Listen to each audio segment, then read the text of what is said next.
सोलापुर में अनगर नगर पंचायत चुनाव को लेकर बड़ा विवाद सामने आ रहा है। उज्ज्वला थिटे ने अपने नामांकन के अवैध फैसले के खिलाफ कोर्ट में अपील की। थिटे का आरोप है कि उन्हें जानबूझकर नोटिस उनके बंद घर पर भेजी गई और सही न होने की जानकारी समय पर नहीं दी गई। उन्होंने कहा कि न्याय देवता पर विश्वास है और हमें न्याय मिलेगा। उधर एनसीपी नेता उमेश पाटिल ने सवाल उठाया कि उज्ज्वला थिटे की याचिका लंबित रहते चुनाव को बिन विरोध कैसे बताया जा सकता है। अनगर नगर परिषदेच्या नगराध्यक्ष पदाची जी निवडणूक होती त्या निवडणुकीमध्ये उज्ज्वला थिटे यांनी त्यांचं नगराध्यक्ष पदासाठी नामनिर्देशन पत्र भरलेलं होतं। ते नामनिर्देशन पत्र बेकायदेशीररित्या तिथल्या निवडणूक निर्णय अधिकारी यांनी नामंजूर केलेलं आहे। त्याच्या विरोधामध्ये दाद मागण्यासाठी आज आम्ही जिल्हा न्यायालयामध्ये आलेलो आहोत। जिल्हा न्यायालयामध्ये आम्ही आमचं अपील दाखल केलेलं आहे। आता याच्या नंतरची जी प्रोसिजर आहे त्या प्रोसिजरनुसार व्यक्तिगत नोटीस कुणालाही याच्यामध्ये निघत नाही। आम्ही निवडणूक निर्णय अधिकारी यांना आता मेलही करत आहोत की हे आम्ही अपील जे आहे ते जिल्हा न्यायालयामध्ये दाखल केलेलं आहे।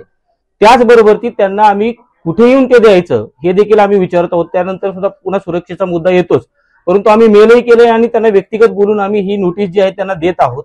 आम्हाला तिथे जरी न्याय नाही मिळाला अशी आमची भावना असली तरी न्यायालयामध्ये निश्चितपणाने आम्हाला न्याय मिळेल या भावनेने आम्ही या ठिकाणी अपील दाखल केलेलं आहे। नक्की अपीलामध्ये आपण कोणत्या मुद्द्यांवरती फोकस केलेला आहे, काय आपलं नक्की अपील आहे, काय सांगा? अपीलामध्ये नेमकं ज्या वेळेला त्यांचं असं म्हणणं आहे की आम्ही आदेश बघितला, आदेशामध्ये असं म्हणणं आहे की त्यांची नामनिर्देशन पत्रावरती जे सूचक आहेत त्या सूचकाची त्यामध्ये स्वाक्षरी नाही। आमचं असं म्हणणं आहे की प्राथमिक पडताळणी जी असते नामनिर्देशन पत्राची त्यावेळेला सगळ्यात महत्वाची बाब याच्यामध्ये अशी आहे की स्वतः उज्ज्वला थिटे आणि त्यांचा मुलगा सूचक आहे, त्या दोघांनी मिळून जाऊन त्या ठिकाणी नामनिर्देशन पत्र दाखल केलेलं आहे। प्राथमिक पडताळणीमध्ये त्याच ठिकाणी त्यांनी ते ऑब्जेक्शन आम्हाला सांगितलं असतं तर आम्ही त्याच ठिकाणी स्वाक्षरी करून दिली असती, परंतु याच्यामध्ये काहीतरी वेगळं दिसतंय ते आम्ही न्यायालयापुढे मांडण्याचा प्रयत्न केलेला आहे। त्याचबरोबर प्राथमिक पडताळणीची छाननीची जी काही नोटीस असते ते लगेच आम्हाला देणं भाग होतं। भाग समजून घ्या, त्याच्यामध्ये कसं आहे की एकच नामनिर्देशन पत्र त्या दिवशी दिवसभरामध्ये जवळपास भरलेलं आहे असं दिसतं आणि अनगर नगरपंचायतची निवडणूक बाकीची जी आहे ती बिनविरोध झाली। एवढ्या सगळ्या प्रेशर मॅटरमध्ये ह्या एवढी सिक्युरिटी घेऊन त्या ठिकाणी गेलेले असताना एकच नामनिर्देशन त्या दिवशी भरायचं होतं तर त्याची प्राथमिक छाननी जी आहे ती करून लगेचच जे काही ऑब्जेक्शनची सूची आहे ते त्यांनी देणं यांच्यावरती बंधनकारक होतं, त्यांना ती द्यायला हवी होती, ते त्यांनी दिलेली नाही। आणि बऱ्याच गोष्टी आम्ही त्यामध्ये अपील अर्जामध्ये वेगवेगळ्या मांडलेल्या आहेत। आम्हाला न्यायालयाकडून न्याय मिळेल अशी आमची अपेक्षा आहे।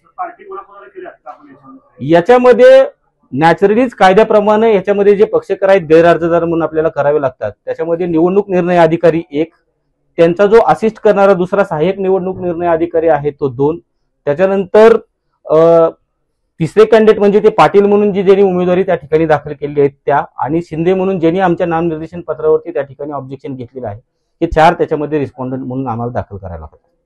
सचिन मुळीक साहेब आहेत निवडणूक निर्णायक अधिकारी। यापूर्वी त्यांचा ईमेल माझ्याजवळ आहे, माझ्या 2-3 केसेस त्यांच्याजवळ आहेत, जमिनीची केस संदर्भात आहेत आणि सीओ सर आणि माझं नेहमी ईमेलवर प्रत्येक कागदपत्रांची देवाणघेवाण होत असते। त्या दोघांकडेही माझा ईमेल नंबर आहे, व्हॉट्सअप नंबर आहे। ते व्हॉट्सअप करून त्या दिवशी कॉलिंग मला करत होते। कलेक्टर साहेबांनी सांगितलं की मॅडमच्या सर्व कागदपत्रांची पूर्तता करा। त्यावेळेस त्या दोघांनीही मला व्हॉट्सअपवर कॉल केलेला होता, दोघांनीही मेलवर मेल केलेले आहेत। मग त्यावेळेस त्यांना माहिती होतं ईमेल आहे तर ईमेलवर त्यांनी पाठवायचं होतं मला, ज्या त्रुटी होत्या त्या त्रुटी सांगायच्या होत्या। किंवा ते म्हणतात घराला लावले, दरवाजाला लावलं आमच्या आणि मी तिथं नव्हते। तर प्रत्येक आता महाराष्ट्राला माहिती झाले गेले 2.5 वर्ष झालं उज्ज्वला थिटे अनगरच्या घरी राहतच नाहीये ना। तिला एवढा पोलीस बंदोबस्तामध्ये फक्त फॉर्म भरण्यासाठी जायचं होतं, मग ते अनगरच्या घराला जाऊन नोटीस लावली, हे हास्यास्पद वाटत नाही का? जाणीवपूर्वक त्यांनी बंद घराला लावलं आणि त्यामुळे तुम्हाला अपील करता येऊच नाही, तुम्हाला त्याच्यामध्ये सही करता येऊच नाही, ते त्यासाठी षडयंत्र असलं। हो, ते आता ते निश्चितपणे ते समोर दिसूनच येतं। आणि काल मी ज्या ठिकाणी थांबले तर त्यांनी कोतवाला मार्फत मला आम्ही मागितल्यानंतर परवा दिवशी मी मेल केला तर काल मी जिथे थांबले, जिथे माझी राहण्याची सोय आहे तर तिथे त्यांनी आणून दिलं परत ते। मग ते त्या दिवशी देता येत नव्हतं का त्यांना? नाही, त्यांचा कॉल आला नाही, व्हॉट्सअप कॉल नाही, काय ईमेल नाही, काही नाही, किंवा साधा कॉल नाही। निवडणूक निर्णय अधिकारी तुमचा तो अर्ज दाखवला ज्या ठिकाणी सही अपेक्षित होती त्या ठिकाणी सही ते ब्लँक दिसत होती, मग तुम्ही सही केलेली होती की नाही? 5 पेपरवर माझ्या मुलाच्या सह्या होत्या, 6व्या पेपरवर सही नसेल असं कसं होईल? मग त्यांनी तो ऍक्सेप्ट केलाच कसा? तसं शक्यच नाहीये ना।